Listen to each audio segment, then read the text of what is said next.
cër te si kàttan suñu borom bu sifflé di nga xam ne li mu yëpp waa joxoon na cër ñëpp lay téye kuus incha allah yàlla ànd ak ñun si barke Maam Cheikh Fall.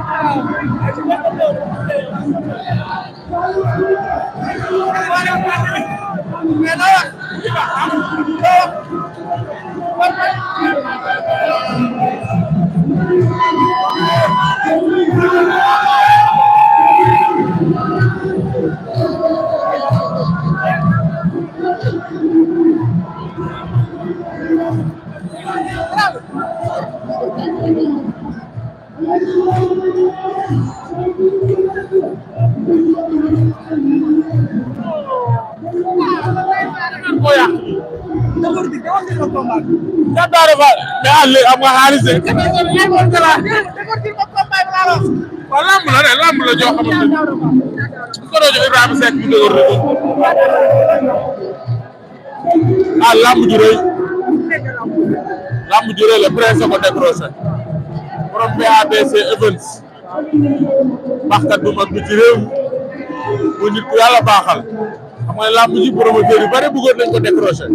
waaye nag ci moom la ko yàlla dogalee man lamb la diggante Thiatou Daouda Fall ak Gine bu Yoff kii dama ko fekk Yoff kii ma fekk ko Guédiawaye mu nekk lamb joo xamante ni ku ci ne maanaam mbëru gox nga lambam ci yow yaakaar boo jógee sa waa koñ jóg mu nekk lamb joo xamante ne nii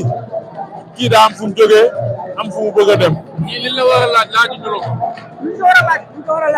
li ko war a laaj. laaj leen ko parce que li mu maîtriser da ngeen koo bàyyi laaj ko ci beneen domaine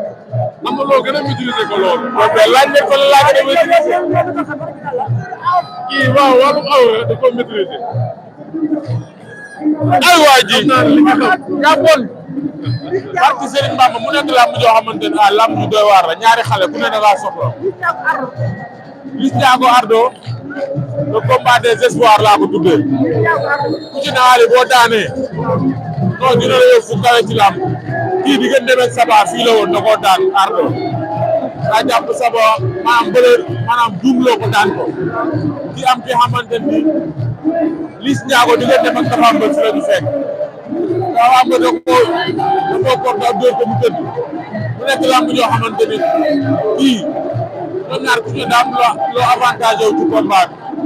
bi kii bu daanee day teg beneen palier kii bu daanoo xaar donte ne public ba bari na loolu aali suba daal loo ci mën a dégg dinañ fi xaar journée bu am solo journée boo xamante ni Jax production moom moo ñu ko jox aali boo bëggee dégg-dégg suba ku fi ñëw di nga mandi lamb di nga mandi bëre di nga mandi xeex di nga mandi lu ne aali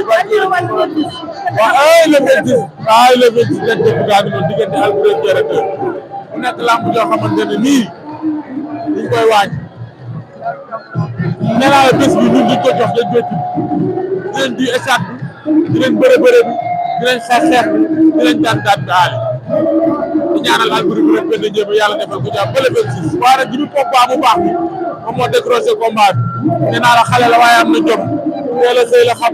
bu dee wàcc def dëgg waaram ba mu ma teg te neex tere da laa jaale bu ma wax la sama yaram a ngi bëgg a tànn yàlla sa jàmm yàgg mais daal taayam nga xaalis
mais gaa boole xaar yu bëri ñëwoon